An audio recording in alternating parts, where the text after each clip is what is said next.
Plus TV, safety for all. السلام علیکم ورحمۃ اللہ وبرکاتہ۔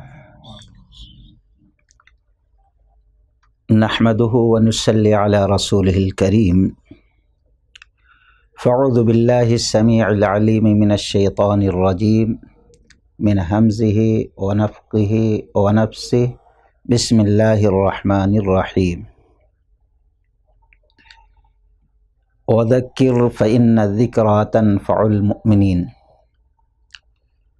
رب اشرح لی صدری ویسر لی امری واحلل عقدۃ من لسانی یفقہوا قولی۔ تمام قسم کی تعریف سدا زندہ سلامت رب العالمین کے لیے سداوار ہے۔ بعدہ درود السلام کا تحفہ اللہ کے حبیب محمد الرسول اللہ صلی اللہ علیہ وسلم پر نازل ہو۔ جس موضوع پہ ہمیں قسطوں میں کچھ بات کرنا ہے وہ ہے علامات قیامت اور ہمارا معاشرہ۔ قیامت، آخرت ہمارے ایمان میں سے ایمان کا ایک اہم حصہ اور جز ہے۔ ہم اس وقت تک مومن ہو ہی نہیں سکتے، ہمارا کوئی عمل، کوئی عبادت قبول ہی نہیں ہو سکتا جب تک کہ آخرت پر ایمان نہ ہو۔ اور آخرت کب قائم ہوگی، قیامت کب قائم ہوگی، اس کا علم رب کے سوا کسی اور کے پاس نہیں ہے۔ ان اللہ عندہ علم الساعہ، کسی کو نہیں ہے۔ ہم دیکھتے ہیں کہ اگر کوئی چیز انسان آنکھ سے دیکھتا ہے تو اس پر یقین کرتا ہے، اور جس پر جس کو آنکھ سے نہیں دیکھے رہتا اس کے بارے میں کبھی کبھار شک شبہات میں پڑا رہتا ہے۔ لیکن ایمان کی علامت یہ ہے، ہم جو دیکھتے ہیں اس پر جتنا یقین ہوتا اس سے زیادہ کہیں ہمارا ایمان اس پر ہے کہ اللہ تبارک و تعالی نے جن چیزوں کو بیان فرما دیا قرآن کے اندر یا نبی کے ذریعے ہم تک پہنچا دیا، اس پر ہم ویسے ہی ایمان رکھتے ہیں اور یقین رکھتے ہیں۔ مثال کے طور پر ہم میں سے کوئی شخص نہ رب کو دیکھا ہے اور نہ دنیا کی کوئی آنکھ دیکھ سکتی ہے۔ یہ تو آخرت میں جنتی لوگ اللہ تعالیٰ کا دیدار کر سکتے ہیں، وہ بھی ویسے ہی جیسے چاند کو دیکھتے ہیں۔ لیکن ہم نے اللہ کو دیکھا نہیں ہے، ہم دنیا میں دیکھ بھی نہیں سکتے، لیکن ہمارا پختہ ایمان ہے، یقین ہے کہ اللہ کی ذات ہے۔ اور صرف یہی نہیں کہ اللہ کی ذات موجود ہے، بلکہ کائنات کو وجود میں لانے والا اور ساری شے کو وجود میں لانے والا اور ساری تدابیر کرنے والا بھی وہی ہے۔ اسی طریقے سے ہم نے فرشتوں کو نہیں دیکھا، لیکن ہمارا ایمان پختہ ہے، یقین ہے کہ اللہ کی ایک مخلوق ہے، اللہ نے نور سے پیدا کیا، جس فرشتے کے ذمے جو کام سونپ دیا ہے وہ کام وہ بخوبی نبھا رہے ہیں۔ نبی نے کہہ دیا ہمارے ساتھ ایک شیطان رہتا ہے جو برائیوں کا وسوسہ پیدا کرتا ہے، اور ایک فرشتہ بھی ساتھ میں لگے رہتا ہے وہ جو نیکیوں کی طرف ہماری رہنمائی کرتا رہتا ہے۔ ہمارا اس پر بھی ایمان پختہ ہے۔ تو جو لوگ حقیقت میں غیب کی باتوں پر یقین رکھتے ہیں، ایمان رکھتے ہیں، قرآن انہی کے لیے ہدایت ہے، ھدی للمتقین۔ ویسے تو قرآن سب کے لیے نازل ہوا، ھدی للناس، لیکن قرآن نے یہ شرط لگا دی ھدی للمتقین، جو متقی ہیں ہدایت وہی پا سکتے ہیں اس قرآن سے۔ اور پھر جو آخرت پر یقین رکھتے ہیں وہی دنیا میں اور آخرت میں کامیاب ہونے والے ہیں۔ تو دوستوں، ہم اس چیز پر دیکھیں کہ ہمارے عقائد میں سے، ایمان میں سے ایک اہم چیز یہ ہے کہ آخرت پر ایمان لانا۔ اب آخرت کب قائم ہوگی رب کے سوا کوئی جانتا نہیں ہے، لیکن قرآن اور حدیث کے ذریعے سے اللہ تبارک و تعالی نے کچھ علامتیں بتائی ہیں ہمیں کہ قرب قیامت وہ علامتیں ظاہر ہوں گی۔ ہم اس چیز کو اس لیے سامنے رکھتے ہیں تاکہ آخرت پر ہمارا ایمان اور مضبوط ہو جائے، اور دنیا کی طرف جو ہم بھاگ رہے ہیں ادھر سے ہم اپنا رخ موڑ کر ہم آخرت کی تیاری میں زیادہ کوشش اور محنت کریں، کیونکہ یہ فتنوں کا دور ہے جس دور سے ہم گزر رہے ہیں۔ ہزاروں قسم کے فتنے ہیں، عقائد کے فتنے، حکومت کے فتنے، اسلام کے دشمنوں کے فتنے، مال کے فتنے، گھر کے فتنے اور نفسانی خواہشات کے فتنے تو اتنے ہیں کہ ایک انسان اپنی خواہشات کو پورا کرنے میں دن رات محنت کر رہا ہے، لیکن پھر بھی اس کو سکون نہیں مل رہا ہے۔ لیکن جب آخرت پر ہمارا ایمان مضبوط ہوگا تو اس طرف سے ہمارا دماغ ہٹ جائے گا۔ یہ فتنے آتے رہیں گے۔ ابن ماجہ کی ایک لمبی حدیث ہے، اس کے اندر اللہ کے نبی صلی اللہ علیہ وسلم نے فرمایا ایک فتنہ آئے گا، انسان سمجھے گا اب اس میں برباد ہو جائے، وہ فتنہ ختم ہو جائے۔ پھر دوسرا فتنہ آئے گا، انسان یہ سمجھے گا اب اس میں نہیں بچ سکتا، وہ بھی ختم ہو جائے گا، سمجھے گا یہ فتنہ بڑا تھا پچھلے فتنے سے۔ پھر تیسرا فتنہ وہ اور بڑا ہوگا، انسان کہے گا اس میں تو بچا لیکن اس میں اب ہلاک۔ اللہ کے نبی صلی اللہ علیہ وسلم نے فرمایا جو شخص تم میں سے یہ پسند کرتا ہے کہ ایمان کی حالت میں اللہ تبارک و تعالی سے ملاقات کرے تو اس کو آخرت کی تیاری کرنا چاہیے فتنوں کے دور میں۔ تو خیر ہم دیکھیں کہ جس معاشرے میں آج ہم زندگی گزار رہے ہیں قیامت کی کچھ علامتیں ہیں کہ نہیں ہیں، اور یہ علامتیں عام طور پر آج لوگوں کے درمیان بیان کی جاتی ہے تو کیا کہتے ہیں، ہاں بھائی قیامت کی یہ نشانی ہے، یہ تو ہونا ہے، ٹھیک ہے ہونا ہے، لیکن اگر بری علامتیں ہیں تو اس لیے بیان کی گئی کہ ایک مرد مومن ان علامتوں سے اپنے آپ کو بچائے، اپنے معاشرہ، اپنے دوست و احباب، اپنے گھر والوں کو بچائے۔ مقصد یہ ہے، اور ہم خاموش دل کو تسلی دے لیتے ہیں کہ نہیں یہ تو نبی نے بتا دیا ہونا ہے، لیکن اس لیے آگاہ کیا گیا کہ ہم اس فتنے سے اپنے ایمان کو، اپنے آپ کو بچائیں۔ اللہ تبارک و تعالی نے فرمایا هل ينظرون الا ان تأتيهم الملائکہ او یأتی ربک او یأتی بعض آیات ربک یوم یأتی بعض آیات ربک لا ينفع نفسا ایمانها لم تکن آمنت من قبل او کسبت فی ایمانها خیرا قل انتظروا انا منتظرون۔ اللہ تعالی نے فرمایا کیا تم کو انتظار ہے هل ينظرون الا ان تأتيهم الملائکہ کہ فرشتہ آ جائے، فرشتے کا سامنا ہو جائے، تم دیکھ لو، یعنی ملک الموت آ جائے۔ جس دن انسان مرتا ہے اس کے لیے آخرت قائم ہو جاتی ہے۔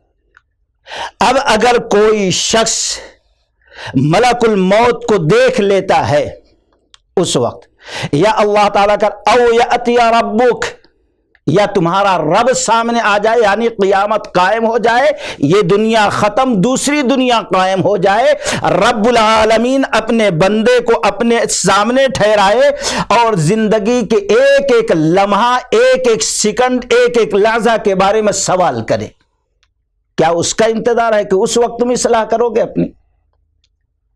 او یأتی ربک او یأتی ربک او یأتی بعض آیات ربک، یا کہ تم کو انتظار ہے کہ تمہارے رب کی کوئی نشانی آ جائے نشانیوں میں سے۔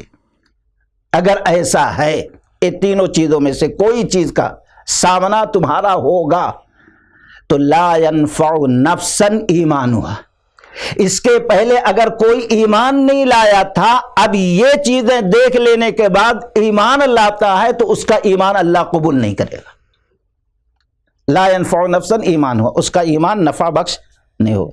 موت کا فرشتہ دیکھ لے، رب کے سامنے انسان ہوگا، کہے گا واپس کر دے اللہ تعالیٰ، عمل کرتے رہو، نہیں، کوئی چانس نہیں، ختم۔ یا کہ اپنے آپ کو مسلمان کہتا تھا لیکن نافرمانیوں میں فسق و فجور کی زندگی گزار رہا تھا، اب دیکھ لیا موت کو، یا کہ میدان محشر میں رب کا سامنا ہوا، یا رب نے نشانیوں میں سے کوئی نشانی وجود میں لا دیا، وہ انسان اپنے آپ اس نشانی کو دیکھ لیتا ہے، پھر توبہ استغفار کرتا ہے تو اللہ تعالیٰ اس کی توبہ بھی قبول نہیں کرے گا۔ لا ينفع نفسا ایمانها لم تکن آمنت من قبل او کسبت فی ایمانها خیرا قل انتظروا انا منتظرون، اے نبی کہہ دو یہ ایمان نہیں لاتے یا اصلاح نہیں کرتے، برائیوں سے نہیں رکتے، خواہشات کو پوری کرنے میں لگے ہوئے ہیں، تو کہہ دو تم بھی انتظار کرو، ہم بھی انتظار کریں گے، پتہ چل جائے گا وہ۔ تو اب وہ کون سی نشانیاں ہیں بڑی؟ اب یہاں بڑی نشانیاں ہیں، ابھی بڑی نشانی نہیں آئی۔ قیامت کے نشانیوں کو ہمارے علماء نے دو حصوں میں تقسیم کیا، بڑی نشانی، چھوٹی نشانی، علامات صغرا، علامات کبریٰ۔ اب چھوٹی نشانیاں اگر ہم دیکھتے ہیں تو لاتعداد ہیں، اور تقریباً سب ہمارے معاشرے میں آج پائی جاتی ہیں۔ یہ چھوٹی نشانیاں جو ہیں دیر میں پوری ہوتی ہیں، لیکن بڑی نشانی جب آئے گی تو ایک ختم نہیں ہوگی، دوسری آ جائے گی۔ اللہ کے نبی نے فرمایا تسبیح جیسے توڑ دیا جائے، دانا زب زب زب گرتے جاتے، ویسے وہ نشانیاں آتی جائیں گی، اس میں دیر نہیں لگے گی۔ تو ہم جو پہلے ہمارے معاشرے میں چھوٹی علامتیں ہیں قیامت کی، ہم ان علامتوں کا تذکرہ کریں گے۔ ان میں سے پہلی علامت جو آپ کے سامنے آج بڑے اختصار کے ساتھ میں رکھوں گا، امام بخاری رحمۃ اللہ علیہ بخاری شریف کے اندر راوی خادم خاص انس بن مالک رضی اللہ تعالی عنہ ہے۔ وہ کہتے ہیں کہ اللہ کے نبی صلی اللہ علیہ وسلم نے فرمایا ان من اشراط الساعہ، قیامت کے علامت میں سے ایک علامت ان یرفع العلم، اللہ تبارک و تعالی علم کو اٹھا لے گا، ویسلبط الجہل، اور جہالت عام ہو جائے گی دنیا کے اندر۔ لیکن آج ہم غور کریں تو علم پھیل رہا ہے، علم کم نہیں ہو رہا ہے۔ کیا یہی چیز ہے؟ اگر ہم غور کریں ایک موٹے دماغ سے، چھوٹے دماغ سے، تو نہیں، ابھی یہ علامت ظاہر نہیں، لیکن ظاہر ہو چکی ہے۔ کس طریقے سے علم چھینا جائے گا ہم سے، کس طریقے سے علم اٹھایا جائے؟ یہاں علم سے مراد قرآن و حدیث کا علم ہے۔ علم سے مراد وہ علم ہے جس کو دے کر اللہ تبارک و تعالی نے 1,00,000 سے زائد نبیوں کو دنیا میں بھیجا، اور ان نبیوں کے وارث سے اگر کسی کو بنایا تو علماؤں کو بنایا ہے۔ اب کس طریقے سے یہ علامت آج ہے ہمارے معاشرے میں؟ نہیں ہے۔ امام بخاری رحمۃ اللہ علیہ اس حدیث کے بعد میرے خیال سے کتاب العلم کے اندر حدیث نمبر 100 عبداللہ بن عمرو بن عاص رضی اللہ تعالی عنہ روایت کرتے ہیں کہ سمعت رسول اللہ صلی اللہ علیہ وسلم یقول، کہ میں نے اللہ کے نبی صلی اللہ علیہ وسلم کو فرماتے ہوئے سنا، ان اللہ لا يقبض العلم انتزاعا ينتزعه من الناس، یا ایک روایت میں من العباد، اللہ تبارک و تعالی علم کو نہیں چھینے گا اچانک اپنے بندوں سے، علم کو نہیں اٹھائے گا۔ یعنی ایسا نہیں ہے کہ ہم زندگی گزار رہے ہیں، اللہ تبارک و تعالی قرآن کے صحیفوں کو اٹھا لے، حدیث کی کتابوں کو اٹھا لے، یا اس کے اندر سے حروف جو ہیں اس کو ختم کر دے، ایسا نہیں ہے۔ کیسا نکالے گا دنیا سے، کیسا علم اٹھائے گا؟ وَلَكِنْ يَقْبِضُ الْعِلْمَ بِقَبْضِ الْعُلَمَاءِ، اللہ تبارک و تعالی لوگوں سے جو علم چھینے گا، علم نکالے گا، اس کا طریقہ یہ ہے کہ یقبض العلماء، علماء کو موت دے دے گا۔ آج ہم دیکھتے ہیں یہ 2-3 سال میں جو موحد علماء تھے، جن کا علم مضبوط تھا، جو موحد تھے، جو فقیہ تھے، ویسے کتنے علماء یہ 2-3 سال میں موت کرنے والا بن گئے۔ اللہ ان کی مغفرت فرمائے، انہوں نے جو خدمت کی ہے اللہ قبول فرمائے، ان کے لیے ذریعہ نجات بنا دے۔ کتنے علماء! اب غور کریں، کیا اللہ تبارک و تعالی نے علم کے بہت سے حصے کو چھین لیا کہ نہیں چھین لیا؟ یہ علامت ہمارے اندر پائی جا رہی کہ نہیں پائی جا رہی؟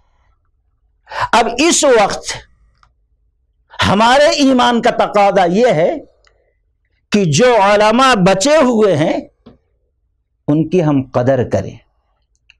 عمر فاروق رضی اللہ تعالیٰ عنہ جب امیر المؤمنین تھے تو عراق سے خط آیا، اے امیر المؤمنین،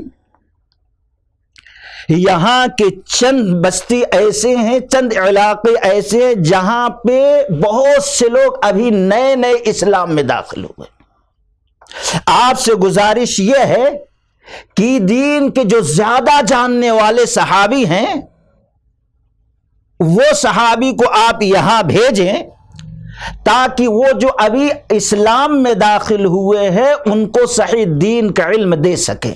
شرط کیا لگائی؟ آج 1-2 آیتیں، 1-2 سورتیں یاد کر لیا، تبلیغ کرنے نکل جاتے، جس سے فائدہ کم نقصان زیادہ ہے۔ شرط لگائی، عمر رضی اللہ تعالیٰ عنہ کو لیٹر ملا، خط ملا، تو انہوں نے جلیل القدر صحابی عبداللہ بن مسعود رضی اللہ تعالی عنہ کو بلایا اور لیٹر لکھا۔ اس کا 2 حصہ تھا۔ ایک حصہ، اے گورنر کوفہ و بصرہ، تم نے ہم سے عالم دین کی مانگ کی ہے جو زیادہ علم کا جاننے والا ہو، تو میں زیادہ علم نہیں، عالم دین نہیں، بلکہ علم کے تھیلے، علم کا بورا جو ہوتا ہے وہ تمہارے پاس روانہ کر رہا۔ علم کا تھیلا کہا، علم کا بورا کہا، عبداللہ بن مسعود رضی اللہ تعالیٰ عنہ ان کو روانہ کر رہا ہوں۔ اور ان کی ضرورت مدینہ میں زیادہ تھی شہر میں، لیکن آپ کی بات کا لحاظ رکھتے ہوئے اپنے ضرورت پر فوقیت دیا، آپ کی ضرورت کو ان کو بھیج رہا ہوں۔ ایک حصہ یہ تھا خط کا۔ دوسرا حصہ، یہ عالم دین تو بھیج رہا ہوں، اس کی تم قدر کرنا، اس کی عزت کرنا، اس کا احترام کرنا۔ تو آج ہم غور کریں، اللہ تبارک و تعالیٰ نے یہ بڑے علماؤں کو جو ہم سے چھین لیا، ہمارے درمیان تھے، موت دے دی، تو کچھ رحمتیں نکل گئی ہیں۔ اب جو بچی کھچی ہیں، ہمارے ایمان کا تقاضا ان علماؤں کی عزت اور قدر کریں۔ تو علم چھیننے کا، ختم ہونے کا اللہ کے نبی صلی اللہ علیہ وسلم نے ایک ذریعہ یہ بتایا۔ ہم سمجھتے بہت سارے علماء دن پھیل رہا ہے، نہیں، بڑے علماؤں کو اٹھ جانا، علم کا چھن جانا ہے ایک۔ اور دوسرا طریقہ، اللہ کے نبی صلی اللہ علیہ وسلم نے فرمایا وَيَنْقُصُ الْعِلْمِ، عمل کم ہو جائے گا۔ آج جاننے والے بہت ہیں، بہت زیادہ ہیں، لیکن عمل کرنے والے تھوڑے. رات بھر تقریریں ہوتی ہیں، علم خوب آ جاتا ہے، لیکن پھر فجر کی نماز میں کتنے لوگ رہتے ہیں؟ عمل کہاں گیا؟ اہل علم جو حقیقی ہوتے ہیں، جو عالم ہوتے ہیں، جو جاننے والے ہوتے ہیں، وہ اپنے علم کے مطابق عمل کرتے ہیں اور لوگوں کی ہدایت کا ذریعہ بنتے ہیں اور لوگوں کو صراط مستقیم پر چلانے کی کوشش میں لگے رہتے ہیں، لوگوں کو منکرات سے روکتے ہیں. اگر کوئی شخص اپنے علم کے مطابق عمل نہیں کرتا ہے تو وہ علم اس کے لیے ذریعہ عذاب اور ذریعہ ذلت بنے گا، یاد رکھیے. اب ہم غور کریں، بخاری کی ایک روایت ہے جس کو امام بخاری رحمۃ اللہ علیہ کتاب الرؤیا کے اندر نقل کیے اور کئی طریقے سے نقل کیے. لمبی حدیث ہے. اللہ کے نبی صلی اللہ علیہ وسلم نے نماز فجر ادا کی. آپ کا معمول تھا لوگوں کی طرف متوجہ ہوتے اور سوال کرتے، کسی نے آج خواب دیکھا ہے تو بیان کرے، میں اس خواب کی تعبیر بتاؤں. اتفاق سے ایک دن اعلان کہ کوئی نہیں خواب دیکھا. اللہ کے نبی صلی اللہ علیہ وسلم نے فرمایا میں نے آج خواب دیکھا ہے. پھر آپ نے اپنے خواب کا تذکرہ کیا کہ دوست آئے اور لے کے چلے. دوزخ کی سیر ہو رہی ہے. چلتے چلتے اللہ کے نبی صلی اللہ علیہ وسلم ایک مقام پر رک جاتے ہیں. دیکھتے ہیں ایک شخص کو چت لٹایا گیا ہے اور ایک شخص پتھر کی اتنی بڑی چٹان لیا ہے اور اس کے سر پر کھینچ کر مارتا ہے. وہ چٹان دور جا کے گرتی، ادھر اس کا سر پھٹ جاتا ہے، قیمہ قیمہ ہو جاتا ہے. پتھر مارنے والا پتھر کے پیچھے بھاگتا ہے اور اس کو پھر اٹھا کر لاتا ہے، لائے تک اس کا سر پھر صحیح سالے، پھر مارتا ہے، پھر سر قیمہ قیمہ بن جاتا ہے اور پتھر دور جا کے گرتا ہے. مارنے والا لائے تک پھر صحیح، بار بار یہی سزا. اللہ کے نبی صلی اللہ علیہ وسلم نے کہا سبحان اللہ جبریل، یہ کون ہے؟ جرم کیا ہے؟ گناہ کیا ہے؟ اتنی سخت سزا دی جا رہی ہے. جبریل امین نے کہا اللہ کے نبی صلی اللہ علیہ وسلم، آپ کی امت کا یہ وہ شخص ہے جس کو اللہ نے قرآن کا علم دیا تھا، لیکن یہ سویا رہتا تھا، عمل نہیں کرتا تھا.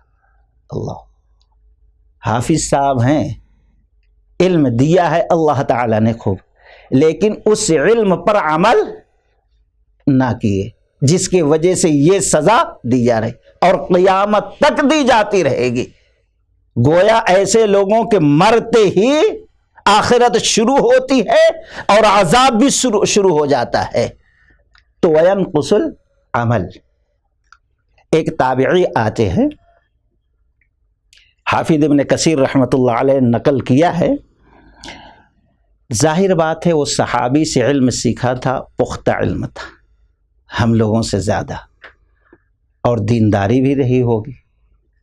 وہ کہتے ہیں اے عبداللہ ابن مسعود، عباس رضی اللہ تعالیٰ عنہ، میرے دل میں ایک جذبہ اٹھا ہے، ایک شوق اٹھا ہے کہ اللہ نے جو مجھے علم دیا ہے اپنے فضل و کرم سے، اس علم کو لوگوں میں پھیلاؤں، عام کروں، لوگوں کی اصلاح کروں، دعوت و تبلیغ کروں. کہا اللہ نے بڑا بہتر جذبہ آپ کو دیا ہے، اس جذبے میں اللہ برکت دے. بہت اچھا جذبہ ہے، جاؤ دین کو عام کرو، لیکن رکو. قرآن پڑھا؟ ہاں قرآن پڑھا. آج بلا قرآن پڑھے ہوئے لوگ دین کے داعی بن جا رہے ہیں. سوچو، قرآن پڑھا؟ ہاں پڑھا. یہ بتاؤ قرآن کی 3 آیتیں تم نے پڑھا غور سے؟ کہا کون سی؟ کہا اتأمرون الناس بالبر وتنسون انفسکم وانتم تتلون الکتاب افلا تعقلون.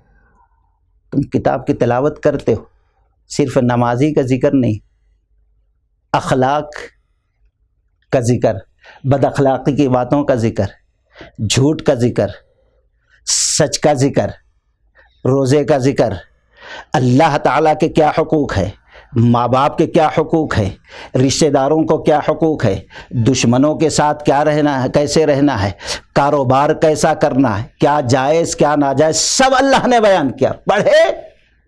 ہاں پڑھا۔ اللہ کہتا ہے کیا تم لوگوں کو اچھائیوں کا حکم دیتے اور خود بھول جاتے ہو؟ آج ہم ٹھہر جائے خطبہ دے رہے، ارے چھوڑو مولوی صاحب کی حالت ایسی ہے بازار میں، ختم سب۔ کہا ارے اس پر تو میں نے غور ہی نہیں کیا۔ اللہ اکبر۔ دوسری آیت سورہ صف کی، یا ایھا الذین آمنوا لم تقولون ما لا تفعلون کبر مقتا عند اللہ ان تقولوا ما لا تفعلون۔ اے ایمان والو ایسی بات کیوں کہتے ہو جس پر تمہارا عمل نہیں ہے؟ کبر مقتا عند اللہ، اللہ کے نزدیک انتہائی قبیح جرم ہے، یہ بہت بڑا گناہ ہے یہ۔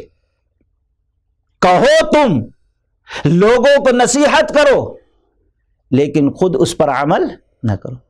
یہ آیت سنیں، ارے اس پر تو غور ہی نہیں کیا میں۔ اچھا، تیسری آیت کو سورہ ہود کی، حضرت شعیب علیہ السلام کے تذکرے میں اللہ نے بیان کیا، قوم کو نصیحت کرتے ہیں اور کہتے ہیں وما اريد ان اخالفكم الى ما انهاكم عنه ان اريد الا الاصلاح ما استطعت وما توفیقی۔ اے قوم کے لوگوں میں ایسا نہیں ہوں، تمہیں جن چیزوں سے روک رہا ہوں میں وہ چیز کروں، اور جن چیزوں کو کرنے کا حکم دے رہا ہوں میں ایسا نہیں کہ اس کام کو میں نہ کروں۔ میں حتی الامکان ان اريد الا الاصلاح، میں تمہاری اصلاح۔ اور ہم لوگوں نے آج یہ بھی بٹوارا کر لیا ہے کہ غیر مسلموں کو سامنے دین پیش کیا جائے تو اس کو دعوت و تبلیغ کہتے ہیں، مسلمانوں میں کیا جائے تو اس کو اصلاح کہتے ہیں۔ یہاں پر حضرت شعیب علیہ السلام کے قول کو اللہ نے ذکر کیا، ان اريد الا الاصلاح، اصلاح کا لفظ لاتے۔ وہ کافر تھے، ابھی ان کے اوپر ایمان نہیں لائے، کلمہ نہیں پڑھے تھے، لیکن اصلاح کا لفظ استعمال کیا ہے وہاں پر۔ کہا میں ایسا نہیں، کہا اس کو تم پڑھے تو تابعی کہنے لگے ارے اس پر تو غور۔ کہا جاؤ پہلے ان 3 آیتوں کے مطابق تم عمل کر لو، پھر اس کے بعد دعوت و تبلیغ کی شروعات کرو۔ یعنی پہلے عمل ہو پھر اس کی تبلیغ ہو۔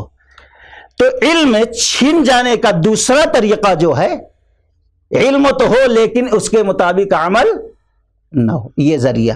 اب بتاؤ یہ چیز عام ہے کہ نہیں ہمارے معاشرے میں؟ علم خوب ہے لیکن عمل 100 میں سے اگر 5% ہمارا عمل ہو جائے تو بہت ہے، الحمدللہ۔ یہ دوسرا طریقہ۔ تیسرا طریقہ جو ہے بڑے اختصار کے ساتھ اسی حدیث کے اندر ہے، جب اللہ تبارک و تعالی علماء کو موت دے کر علم چھین لے گا تو اب لوگ جاہلوں کو اپنا رہبر، اپنا پیشوا، اپنا سردار بنا لیں گے۔ جب جاہل لوگ سردار بن جائیں گے، پیشوا بن جائیں گے، رہبر بن جائیں گے، حاکم بن جائیں گے تو فَسُئِلُوا، لوگ ان سے سوال کریں گے، فتویٰ پوچھیں گے، رہبری ان سے حاصل کریں گے، ان سے سوال کریں گے، فَأَفْتَوْا بِغَيْرِ عِلْمٍ، وہ لوگ بغیر علم کے فتویٰ دے دیں گے، بغیر علم۔ فَوَلُّوا وَأَوَلُّوا، وہ فتویٰ دیں گے، خود بھی گمراہ ہوں گے اور دوسروں کو بھی گمراہ کر دیں گے۔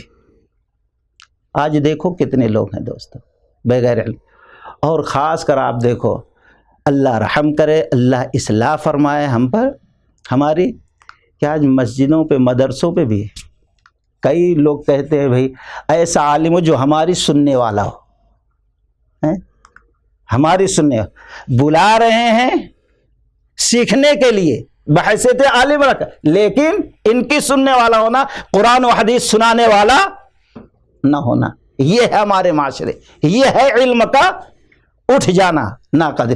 اگر نہ سنے تو دنیا بھر کے الزامات لگا کے، یہ جو دین کے سینٹر ہے وہاں کے رہبروں کا معاملہ یہ ہے یہ حدیث، اگر سمجھنا ہے تو اس پر غور کر لے۔ اور دوسری روایت ہے کہ اللہ کے نبی صلی اللہ علیہ وسلم نے فرمایا کہ ان من اشراط الساعہ، قیامت کی علامت میں سے یہ بھی ایک علامت، ان یلتمس العلم عند الاصاغر، لوگ اصاغر سے، چھوٹوں سے علم حاصل کریں گے۔ کیا مطلب؟ آج دیکھ لیں، بڑے بڑے علماء بیٹھے ہیں کرسی پر اور دین سمجھانے کون ٹھہر رہا؟ اسپیکر صاحب، قرآن کی آیت پڑھنا نہیں آتا۔ یعنی آج عوام کے اندر یہ بھی شعور نہیں ہے کہ دین کس سے لیا جائے، کس سے سیکھا جائے۔ بڑے بڑے عالم ہیں بازو میں بیٹھے ہوئے، لیکن یوٹیوب پہ آ گیا، فیس بک پہ آ گیا، 2-3 تقریر اس کے عام ہو گئی، تو بس سب سے بڑا یہ ہے، یہ شعور، یہ ہے دین کا چھن جانا۔ عبداللہ بن مبارک رحمت اللہ علیہ سے سوال ہوا، یہ اصاغر کا معنی کیا ہے جو اللہ کے نبی نے فرمایا چھوٹوں سے علم حاصل کیا جائے گا، یہ قیامت کی علامت ہے؟ تو آپ صلی اللہ علیہ عبداللہ بن مبارک رحمت اللہ علیہ نے کہا اس سے مراد یہ ہے کہ لوگ اپنے رائے سے فتوا دیں۔ آج سنتے ہوں گے قرآن حدیث، لیکن میرا مشورہ، میری رائے یہ ہے، میرے خیال میں ایسا ہو سکتا ہے، انہوں نے ایسا کہا لیکن ایسا بھی ہو سکتا ہے۔ یہ ہے چھوٹے لوگ، یہ ہے کم علم لوگ، یہ ہے علم کا اٹھ جانا۔ ایک چیز بتا، عند الاصاغر کا معنی چھوٹے لوگوں سے علمات، یہ ایک۔ دوسرے، وہ اپنے علم کو مضبوط نہیں کریں گے۔ کتنے آپ دیکھیں گے ہزاروں کی تعداد میں زندگیاں گزر گئیں تقریر کرتے کرتے، قرآن کی 10 آیت سنا دو تو کبھی نہیں۔ علماء کے پاس بیٹھ کر، حفاظ کے پاس بیٹھ کر، اللہ کی قسم قرآن کو صحیح پڑھنا سیکھنا یہ توفیق نہیں ہو رہی ہے۔ کہا یہ ہے اپنے علم کو مضبوط نہیں کریں گے، قرآن سیکھیں گے نہیں، سکھائیں گے نہیں، اچھا پڑھیں گے نہیں، کچھ نہیں۔